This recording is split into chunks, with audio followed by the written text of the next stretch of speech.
Let's do it. We're gonna open in medias res, right off the bat with action and suspense. Imagine an intense scene, dark and moody. Abraham, looking haggard, sweat dripping, eyes wild with fear, about to plunge a knife into his son Isaac. Hold that image while we fade out and flash back to a lighter moment. That knife will cut deep, but the memory of this carefree moment is even deeper. In this story, two things really matter. Number one, their relationship. They aren't just any old father and son. Isaac is Abraham's miracle child, the answer 2 years of unanswered prayer, the long-awaited promise of nations. And number two, the journey. The destination is important, but so is what they experience along the way. The trek to Moriah is as much a part of the story as the mountain itself. Their relationship will be tested not just on the summit, but in every step leading up to it. Now, when we think of Abraham's test, we usually jump straight to the knife. But let's start earlier. Let's begin with the command. Now, to make sure we get the full emotional impact, we need to build anticipation. How does Abraham react at first? When God tells him to sacrifice Isaac, his world must fall apart. You can see him wrestling with the idea, debating internally, trying to bargain with God. What does God say? Why? Is this really necessary?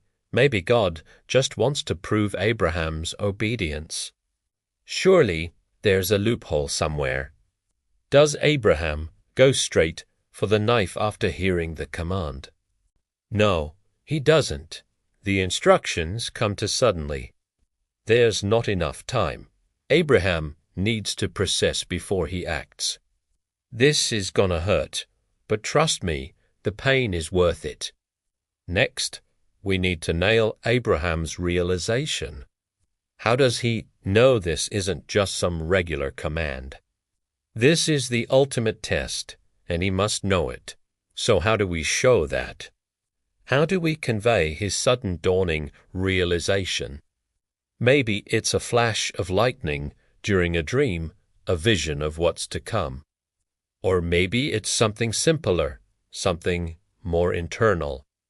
It could be a line from Scripture, a word from God, or maybe it's just a gut feeling. Whatever it is, it has to hit us emotionally as well. When we hear it, we need to know this is more than just a normal instruction. This is a divine decree. As the journey begins, we need to show the passage of time. Don't rush the trek to Moriah. 3 days is a lot of time. Let us feel that weight. Let us feel the heat of the sun beating down, the thirst of the desert, the parched lips, the ache of every step. As the days pass, show us Abraham's inner turmoil. Let us watch him wrestle, pray, scream silently inside. Show us the toll it takes on him physically. Let him break down and cry. Let's remind ourselves why Abraham is doing this. At the end of the day, he loves Isaac more than anything. It's not easy to let go. And showing that struggle, that anguish, will pull us all in deeper. And then there's Isaac. How does he handle all of this? Does he ask questions? Does he try to help? Does he complain? Remember, this is a kid. He doesn't know any better. He's innocent. And that makes the situation all the more heartbreaking. Showing us the effect on both characters, the father and the son, will double the emotional impact, but now they're almost there. The final ascent, the final push. It's been 3 days of torment, and now the climax, the test, the peak. It's all happening right before our eyes. We've reached the point of no return. Abraham knows it. Isaac doesn't. The knife is sharp. The ram is ready. Everything's in place. This is it. Time to bring us together with a powerful, gripping climax. Let's play it safe. Don't go for the reveal too quickly. Let's linger on that tension. Let us hold our breath with Abraham, the knife raised. Let's drag it out. Let us suffer with Abraham. Then, when we finally shift away from Abraham, let's do it slowly. We don't want to yank the rug out from under them. Let's give the audience a chance to catch their breath, to process the ramifications. Here's the thing. We don't want to make this scene about what happens to Isaac. This is Abraham's story. We're seeing it from his perspective. So let's keep him front and center. We need to know what he's thinking, what he's going through. Let's go back to that moment before the knife falls. What is he thinking? What is he feeling? If possible, let's hear his thoughts. Let's allow his thoughts to guide our emotions.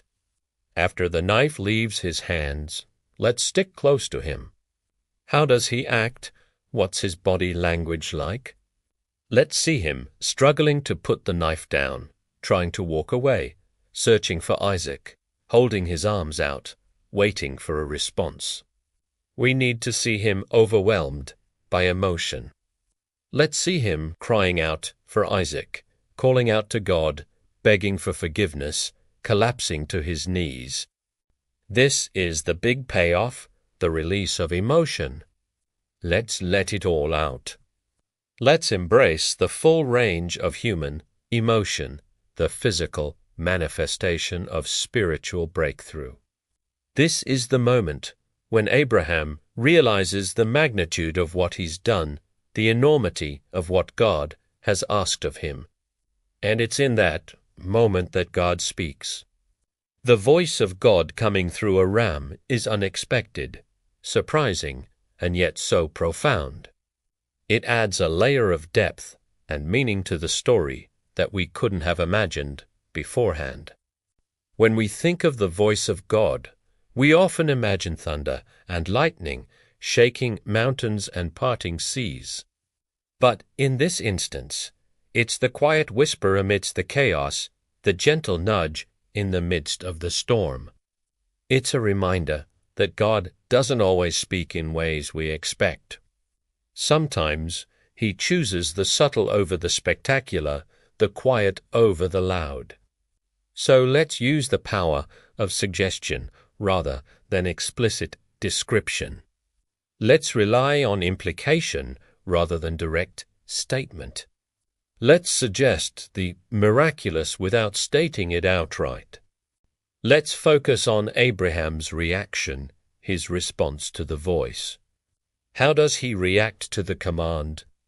What does his body language convey? How does he respond? Does he question? Does he thank God? Does he hesitate? Each of these reactions can tell us so much about his state of mind, his understanding of what's just transpired. Once we've fully explored Abraham's emotional landscape, we can start to bring Isaac back into the frame. Let's see Abraham running to him, kneeling beside him, embracing him.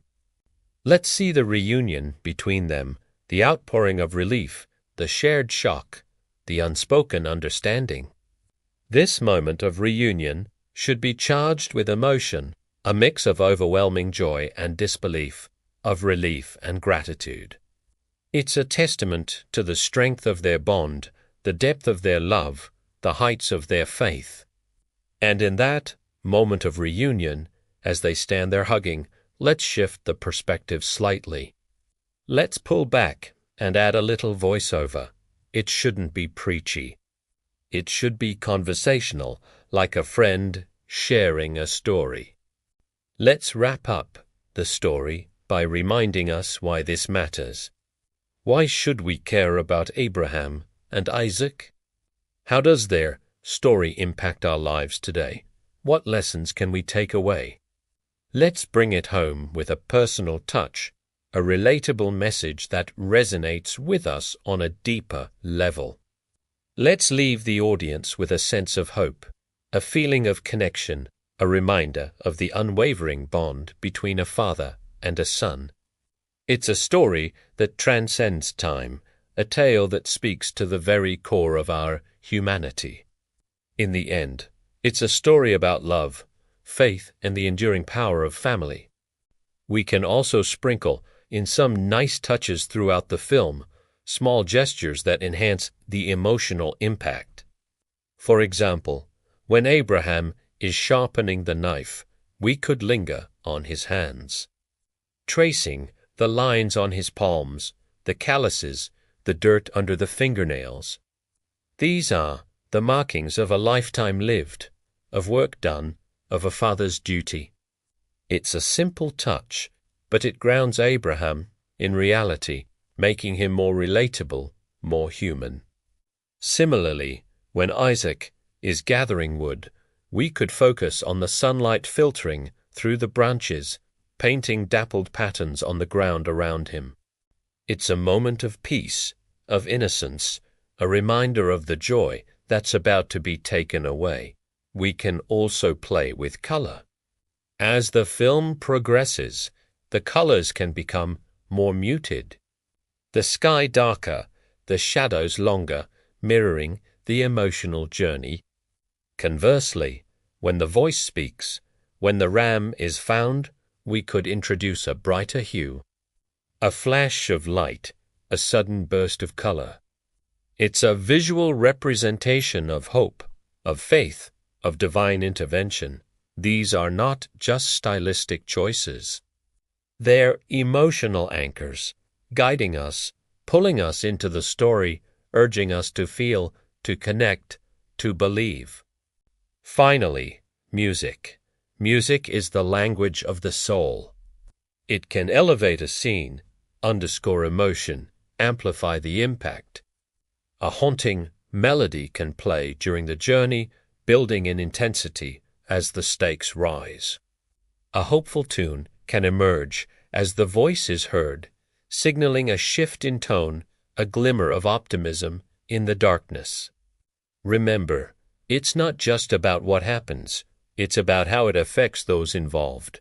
Let's make this story come alive. Let's bring Abraham and Isaac to life. Let's make them real, tangible, relatable.